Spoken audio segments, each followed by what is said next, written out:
आपने जो रिजल्ट का प्रकाशन किया, एक दिन के बाद अगले ही दिन दूसरे रिजल्ट का प्रकाशन। अगर आप आरी होने के लिए जो आंदोलनरत हैं उसकी वजह क्या है? उसकी वजह यही है कि आपने जो रिजल्ट का प्रकाशन किया, एक दिन के बाद अगले ही दिन दूसरे रिजल्ट का प्रकाशन। अगर आप 6 to 8 का रिजल्ट किए, उसके अगले ही दिन जो है 9th का कर दिए, और फिर उसके अगले ही दिन जो 11th का कर दिए। ये तो विभाग और आयोग की मजबूती आप कहेंगे कि वो तुरंत रिजल्ट दे रही है। ये आयोग तुरंत रिजल्ट देने का मतलब ये नहीं हुआ, तुरंत देने के मतलब हम लोग भी हैं, लेकिन आयोग और विभाग के बीच में समन्वय की कमी के कारण दोनों के बीच में बहुत ज्यादा तालमेल नहीं है। आप समझ सकते हैं कि आयोग कुछ कहता है, विभाग कुछ कहता है, आप जिला में जाइएगा वहां कुछ चल रहा है, तो अब जिला में कुछ और। हाँ, जिला में आप चीजों को समझिए। जितने भी शिक्षक अभ्यर्थी हैं जो डॉक्यूमेंट का वेरिफिकेशन कराने जा रहे हैं, एक चीज जान लीजिए कि अगर आपने 6 to 8 में अगर आपने डॉक्यूमेंट का वेरिफिकेशन करा लिया है तो उसको उसी समय में लॉक कर दिया जाता है, और उसके लिए आपको SBI का अकाउंट क्रॉस चेक। अच्छा, ये बताइए, बहुत सारे लोग ये परेशान हैं कि उनका SBI का जो अकाउंट है वो नहीं है।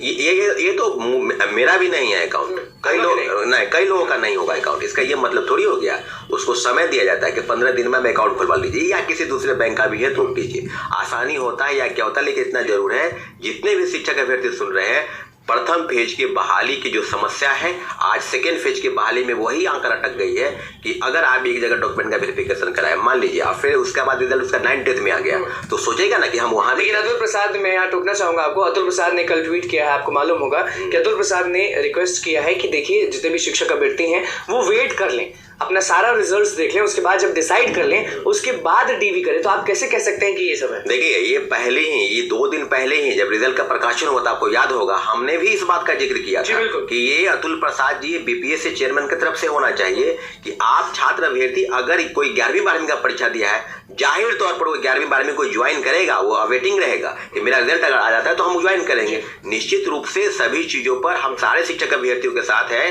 कि अगर आप तीनों जगह काउंसलिंग करा लेते हैं, ज्वाइन तो एक जगह करेंगे, वो जो 2 सीट है वो सीट वैकेंट रखेंगे, और इसी चाल की बाजीगरी में शिक्षक अभ्यर्थी हम लोग फंस गए, क्योंकि आपने तीनों जगह डॉक्यूमेंट वेरिफिकेशन करा के एक जगह ज्वाइन कराया, 2 जगह सीट खाली रख दी गई, और अब जिस बात की लड़ाई हम लोग लड़ रहे हैं पूरक परिणाम को लेकर, आज उसको आप कह रहे हैं कि वेटिंग लिस्ट के प्रावधान के होकर अगले फेज की बहाली में जुड़ जाएगा।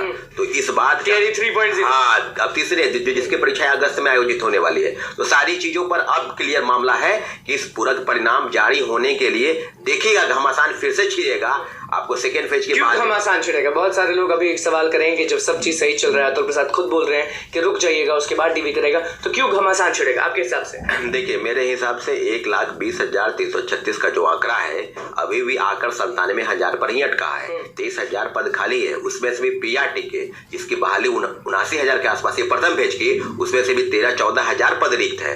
तो जब रिक्त पद है तो इसके लिए विभाग और शिक्षा विभाग और BPSC बात क्यों नहीं करती है? पूरक परिणाम के लिए क्या सरकार से आप परमिशन नहीं ले सकते हैं? क्या हम लोग लगातार प्रदर्शन करते रहेंगे? सारी चीजों पर BPSC अगर कहती है कि चैप्टर क्लोज हो गया, तो इस बात से सारे शिक्षक अभ्यर्थी नाराज हैं। हम लोग चैप्टर क्लोज नहीं किए हैं। आपको पता होगा कि 2 दिन पहले ही हम लोग गर्दनीबाग धरना स्थल पर बैठे, और विभिन्न जिलों में जितने भी शिक्षक अभ्यर्थी हैं पूरक परिणाम को लेकर, आप एक बात बताइए, जिनका एज समाप्त हो गया, क्रॉस कर गए एज को, क्या उनके पास कोई दूसरा रास्ता बचा नहीं है? वो कट ऑफ को पार कर चुके हैं या कट ऑफ के पास है, तो क्या पूरक परिणाम पर उनका अधिकार नहीं? ये BPSC चेयरमैन को स्पष्ट करना चाहिए था कि पूरक परिणाम किस तरह से 10,000 लोगों ने डॉक्यूमेंट का वेरिफिकेशन नहीं कराया, वो पूरक परिणाम वो सप्लीमेंट्री रिजल्ट में जाएगा, न कि वेटिंग लिस्ट में जाएगा। इस सारी चीजों पर BPSC के OMR शीट के लिए घमासान छिड़ी हुई है कि OMR जल्दी दें ताकि हम लोग मिला पाए। हाँ, तो ये बात तो पहले भी थी ना, प्रथम पेज के बहाली में भी सारी प्रक्रिया जब सबका रिजल्ट रिपीटिशन हो रहा है, सबका रिजल्ट आ गया, तब आप OMR सीट का वो मिलान कराए थे कि हम लोग को मिलाएंगे कि मेरा कितना आ रहा है। तो इस बात पर BPSC काफी चीजों पर। लड़कियां क्यों रो रही हैं? देखिए, लड़कियों के मामले में जो हम तक जानकारी आई है कि बिहार की महिलाओं को होना चाहिए, जिसको मुझे लगता है कि ओपन कर दिया गया। कट ऑफ हाई जाने के पीछे कई कारण है। आपने वो डोमिसाइल नीति को समाप्त कर दिया, लाखों की संख्या में अभी दूसरे प्रदेश के आए, दूसरा कि आरक्षण का जो लाभ है वो बिहार के महिलाओं को न मिलकर दूसरे प्रदेश के महिलाओं को भी मिला, और कई चीजें ऐसे हैं कि बिहार में बड़े पैमाने पर शिक्षकों की बहाली हो रही है, इसमें नो डाउट। तो आप देश के तमाम राज्यों में जाइएगा, नौकरी कहीं नहीं मिल रहा है, तो लोग बिहार में जाहिर सी बात आएंगे। कट ऑफ जाने के पीछे कई कारण, और दूसरा प्रमुख वजह है, आप एक देखेंगे कि हिंदी के जो पेपर है, अभी भी कई छात्र अभी आपको फोन कर रहे हैं, मुझे भी फोन करते हैं कि हिंदी के पेपर क्यों समाप्त कर दिए गए? क्या शिक्षक बनने के लिए हिंदी और अंग्रेजी की जानकारी नहीं होनी चाहिए? प्रथम फेज में जानकारी होनी चाहिए और सेकेंड फेज में जानकारी नहीं होनी चाहिए। कई कारण मामला फिर फंस जाएगा। अभी भी सेकेंड फेज के बहाली को लेकर कई लोग फोन करते हैं, लेकिन सेकेंड फेज के बहाली में भी निश्चित रूप से आपको आने दी जो OMR सीट, उसके बाद निश्चित रूप से जितने बहुत लोग अभी सवाल आपसे कर देंगे कि छात्र सौरभ जो है वो मामला फंस जाएगा, ऐसा बोल रहे हैं, क्यों बोल रहे हैं? देखिए, मामला फंस जाएगा मैं नहीं कह रहा हूँ, अभ्यर्थी स्वयं कह रहे हैं ना। आप अभी जिलों में चले जाइएगा। क्या उम्मीद नहीं आपको अतुल प्रसाद से?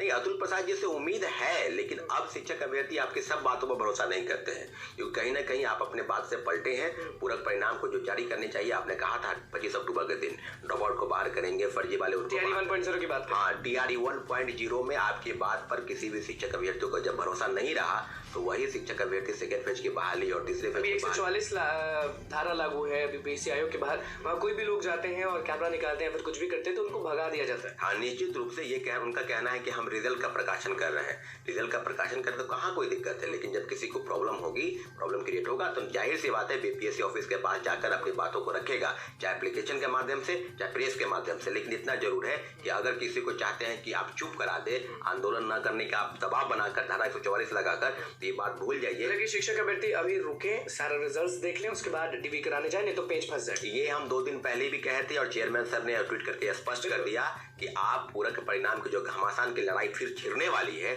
उसकी जो तैयारी है आप ना करें। आप तीनों रिजल्ट का वेट कर ले और तब जाकर डॉक्यूमेंट का वेरिफिकेशन कराए, काउंसलिंग करा ले, ताकि जैसे ही आप ये करा लेते हैं वहां लॉक हो जाता है। सबसे बड़ा खेला शिक्षक अभ्यर्थियों के द्वारा कहा जा रहा है कि TRE 1.0 के नियोजित शिक्षकों को ले लेते हैं, TRE 2.0 के नियोजित शिक्षकों को ले लेते हैं। दोनों लोग परीक्षा दिए, सारे लोग परीक्षा दिए, अभ्यर्थी भी दिए, लेकिन नियोजित शिक्षक जो परीक्षा दिए उनको राजकर्मी का दर्जा ऐसे भी मिल गया। तो जो सीट पे नियोजित शिक्षक परीक्षा दिए थे, ये खेल है कि क्या है? बिल्कुल है खेल। ये तो बड़ा यही तो आंकड़ों का खेल है।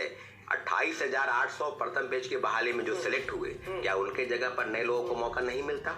क्या BPSC और शिक्षा विभाग इस बात की कमी के लिए माननीय मुख्यमंत्री जी से आग्रह नहीं करती कि अगर राजकर्मी का दर्जा देना ही है, उनके लिए अलग से डिपार्टमेंटल परीक्षाएं भी होगी? सबको पता है 3 बार परीक्षा में बैठना है, उसके लिए अलग कमेटी अपना रिपोर्ट सौंपेगी। अगर फेल कर जाते हैं तो आपको नौकरी से वंचित किया जाएगा। अभी रिपोर्ट आना बाकी है। इतना जरूर है कि 28,800 पहले फेज में, और मुझे लगता है कि उसी के आसपास 30,000 से कम नहीं होने होता। आंकड़ों का खेल हो गया, राजकर्मी का दर्जा का मुहर लगा। बस राजकर्मी का दर्जा आपको मिलना है, नौकरी वाले नौकरी में ही है, और जो बेरोजगार है, जिनको नौकरी की सख्त जरूरत है, आज सड़क पर आंदोलन के लिए मजबूर है। ये बिहार शिक्षा विभाग और BPSC के गलत जो आयोग का फैसला है। नीतीश कुमार मोहर लगाए राजकर्मी के दर्जे पे, तो आप खुश नहीं हुए? नहीं, हम खुश हैं, लेकिन उनको बैठने नहीं देना चाहिए। लेकिन राजकर्मी का दर्जा दे देते, बिना शर्त देते, उनको परीक्षा से बैठने से वंचित किया जाता, क्योंकि उनके जगह पर नए लोग बैठते, परीक्षा पास करते। मुझे लगता है कि राजकर्मी का दर्जा देने के लिए काफी लेट हुआ, और जो दूसरे फेज के बहाली ये इसमें सीटों का खेल करके 1,20,000 नहीं, बल्कि अभी तक 97,000 प्रथम पेज के बहाली में नियुक्ति हुई है। इसीलिए उसमें से भी 28,800 है, तो आप समझ लीजिए तो कितने नए लोगों को नौकरी मिली है, इसका डाटा प्रस्तुत करना चाहिए। दूसरे बाहरी प्रदेश के कितने लोगों को नौकरी मिली है, 14%, उनका डाटा प्रस्तुत करना चाहिए। इतना जरूर है कि हम लोग सेकेंड फेज की बहाली में कोई भी गड़बड़ी होगी, इसके लिए तमाम शिक्षक अभ्यर्थी एकजुट होंगे। धारा 144 हो, 145 हो, किसी से कोई डरने की जरूरत नहीं है। हम लोग मजबूती से उसके खिलाफ में लड़ेंगे, जरूर लड़ेंगे। तो दोस्तों, आपने स्पष्ट रूप से सुना, यहाँ पे एक इंटरव्यू है जो हमारे शिक्षक संघ के नेता सौरभ जी हैं, उन्होंने भी स्पष्ट रूप से ये बात रखी है कि हर हाल में जो है सप्लीमेंट्री रिजल्ट देना होगा, और जब सारे रिजल्ट जारी हो जाए तभी डॉक्यूमेंट वेरिफिकेशन का काम भी हो। और कहीं ना कहीं नियम जो है बदलने की बात भी कही जा रही है, और स्पष्ट रूप से अब कहीं ना कहीं बहुत जल्दी आपको अच्छी और बड़ी अपडेट भी देखने को मिल सकती है। तो दोस्तों, इस वीडियो में इतना ही। धन्यवाद दोस्तों। जय हिंद, जय भारत।